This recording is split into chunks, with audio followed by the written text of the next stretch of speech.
ब्राह्मण और केकड़ा। किसी समय की बात है, एक गांव में एक ब्राह्मण रहता था। उसकी माँ बहुत बूढ़ी हो गई थी। बूढ़ी माँ अपने पुत्र को बहुत प्यार करती थी और ब्राह्मण पुत्र भी अपनी माँ की हर बात मानता था। एक दिन ब्राह्मण को पूजा पाठ कराने पास के ही दूसरे गांव जाना था। ब्राह्मण ने यह बात अपनी माँ को बतलाई। बूढ़ी माँ बोली, बेटा, बाहर जा रहे हो, अकेले मत जाना, किसी को अपने साथ ले जाना। ब्राह्मण अपनी माँ से बोला, माँ, मैं हमेशा ही उस गांव में जाता रहता हूँ और रास्ते में कोई परेशानी नहीं होती। तुम व्यर्थ ही परेशान हो रही हो। घबराओ नहीं, मैं शाम तक लौट कर आ जाऊंगा। ब्राह्मण पुत्र जाना तो अकेला जाता था, परंतु वह अपनी माँ की बात की अवहेलना भी नहीं करना चाहता था।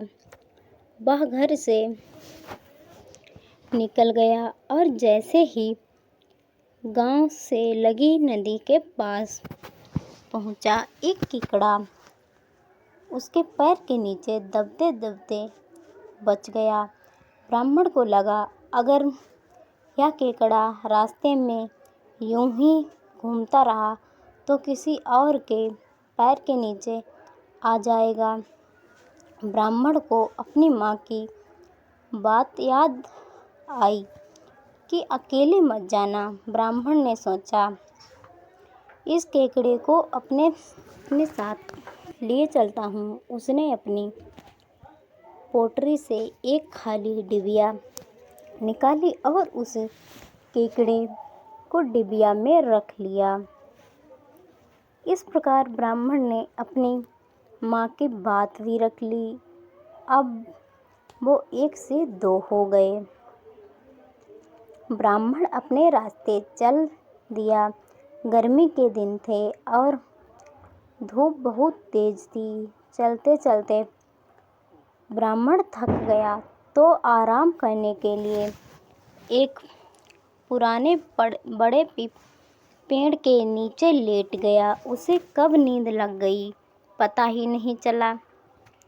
उसी पेड़ के कोटर में एक काला सांप रहता था। ब्राह्मण की पोटरी में पूजा पाठ की सामग्री थी, जिससे सुगंधित पूजन सामग्री की खुशबू आ रही थी।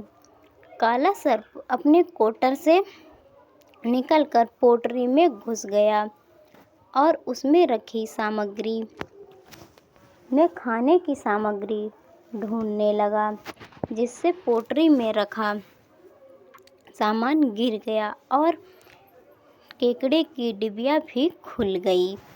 सांप जैसे ही केकड़े को खाने के लिए आगे बढ़ा, केकड़े ने अपने नुकीले डंक सर्प की गर्दन में फंसाकर गड़ा दिए। केकड़े के द्वारा अचानक किए गए हमले से सांप संभल नहीं पाया और वहीं मर गया। कुछ देर बाद जब ब्राह्मण की नींद खुली तो उसने अपने आसपास के सामान बिखरा पाया और पास में ही उसे मृत सांप दिखलाई दिया, जिसकी गर्दन में डंक के निशान थे और पास में ही केकड़ा घूम रहा था। ब्राह्मण समझ गया कि इस सांप को केकड़े ने मारा है और केकड़े के कारण आज उसकी जान बच गई। तभी उसे अपनी माँ की